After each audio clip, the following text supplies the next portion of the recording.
جی میں سجاد حسین شاہ آپ کو اپنے چینل دبئی ڈرائیور 512 میں خوش آمدید کہتا ہوں۔ آج کا ہمارا ٹاپک ہوگا کہ دبئی میں ٹرانسپورٹ کا بزنس کیسا ہے اور کیا کیا مشکلات کا سامنا کرنا پڑتا ہے۔ آج کی ہماری ویڈیو اسی ٹاپک کے ارد گرد گھومے گی۔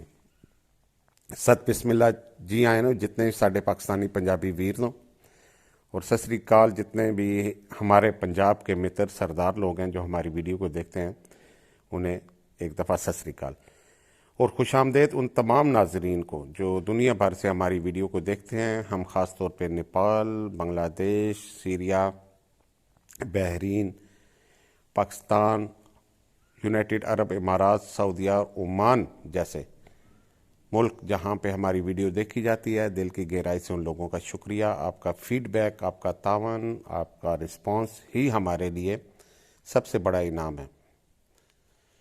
ویڈیو کا آغاز کرتے ہیں اللہ پاک کے بابرکت نام سے جس نے انسان کو خوبصورت شکل دی، اور درود پاک آپ صلی اللہ علیہ وآلہ وسلم کی ذات اقدس پر لاکھوں کروڑوں درود و سلام۔ جو لوگ ہمارے چینل پر نیو ہیں تو ہمارے چینل کو سبسکرائب کر لیں، بیل آئیکن کے بٹن کو پریس کرنا مت بھولیے تاکہ ہر آنے والی نئی ویڈیو کا نوٹیفیکیشن آپ لوگوں کی موبائل سکرین پر آ سکے۔ جی بات کرتے ہیں ہم کہ دبئی میں ٹرانسپورٹ کا بزنس کیسا ہے۔ سب سے پہلے تو ہم تھوڑا سا بیک گراؤنڈ میں چلے جائیں تاکہ آپ لوگوں کو سمجھنے میں آسانی ہو۔ ہم پاکستان کی اگر بات کریں تو یہاں پہ معاشی سچویشن کافی ڈسٹرب ہے، جس کی وجہ سے لوگ یہاں سے پیسہ نکال کر گلف جیسے کنٹریز میں لگانا چاہتے ہیں اور لگا بھی رہے ہیں۔ اس ٹرانسپورٹ فیلڈ میں کیونکہ سب سے زیادہ کمیونٹی انڈیا میں پنجاب متر لوگوں کی ہے اور پاکستانی لوگوں کی ہے، اس کے علاوہ تیسری بڑی کمیونٹی سیریا کے لوگوں کی ہے۔ یہ تینوں کنٹریز کے جو ہیں لوگ وہ سب سے زیادہ اسی فیلڈ میں ایز اے ڈرائیور کام بھی کر رہے ہیں، ڈرائیو کر رہے ہیں، اور ٹرانسپورٹ بھی انہی لوگوں کی ہے۔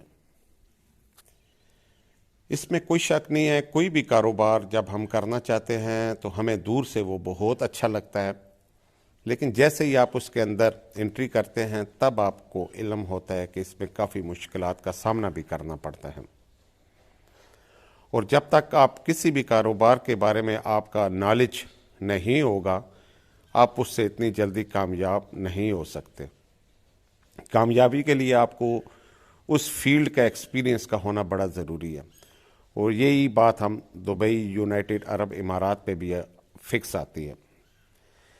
نو ڈاؤٹ یہاں ٹرانسپورٹ کا بزنس بہت اچھا ہے، ایک بہت امپورٹنٹ ستون ہے دبئی میں ٹرانسپورٹ کا بزنس، کیونکہ یہاں دبئی ایک چھوٹا سا ملک ہے اور یہ گلف کنٹری میں شامل ہوتا ہے، تو یہاں سے کہہ لیں کہ ڈیلی بیسس پہ ایک ایسٹیمیٹڈ جو بارڈر گاڑیاں کراس کرتی ہیں وہ 2000 بارڈر پہ گاڑی ڈیلی بیسس پہ کراس ہوتی ہے جو سعودیہ کے اندر انٹری کرتی ہے۔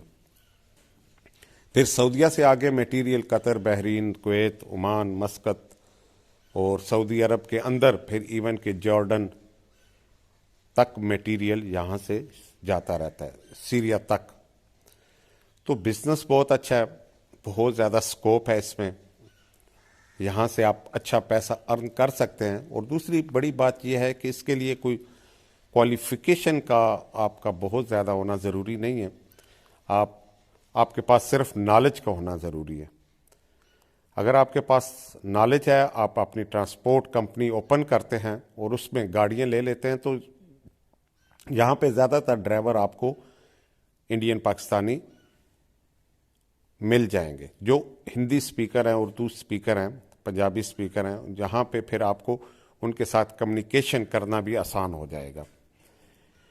اور دوسری یہ بات ہے کہ جتنے بھی مکینک لوگ ہیں، اسپیئر پارٹس لوگ ہیں، یہ بھی انہی لوگوں کے زیادہ تر ہیں، تو کمیونیکیشن آپ کی آسانی رہتی ہے۔ بارڈر پہ مشکلات ضرور آتی ہیں، بارڈر پہ آپ کو اگر آپ کے پاس تھوڑا سا ایکسپیرینس نالج بنتا ہے تو آپ بآسانی وہ بھی معاملہ سمجھ جاتے ہیں۔ بزنس اچھا ہے، آپ یہاں سے ایک ہینڈ سم سیلری اور پیسہ یہاں سے کما سکتے ہیں، لیکن اس کے ساتھ جو ہے وہ آپ کو ٹینشن جو ہے وہ ضرور رہتی ہے، کیونکہ جب تک آپ اس میں لیں گے نہیں ٹینشن، تب تک آپ یہاں سے پیسہ نہیں نکال سکتے۔ دبئی کی سب سے بڑی خوبی یہی ہے کہ یہاں پہ پروٹیکشن دی جاتی ہے، رولز اینڈ ریگولیشن کی حکمرانی ہے، اور رولز اور ریگولیشن آپ کو کہیں بھی ٹیڑھا ہونے نہیں دیتے، نہ اس قانون کے دائرے سے نکلنے دیتے ہیں، اور یہی یہاں کی کامیابی ہے۔ بزنس اچھا ہے، جو لوگ انویسٹمنٹ کرنا چاہتے ہیں وہ کریں، گاڑی لینا چاہتے ہیں لیں، ان کے لیے انشاءاللہ تعالی ضرور فائدہ مند ہوگا۔ ہماری دعائیں آپ لوگوں کے ساتھ ہیں، اللہ پاک آپ کو خوش و خرم رکھے، آپ جہاں بھی رہیں۔ میری اس ویڈیو کو لائک ضرور کر دیا کریں، ہماری حوصلہ افزائی ہو جاتی ہے۔ مجھے دیں اس سے اگلی ویڈیو تک اجازت۔ اللہ حافظ۔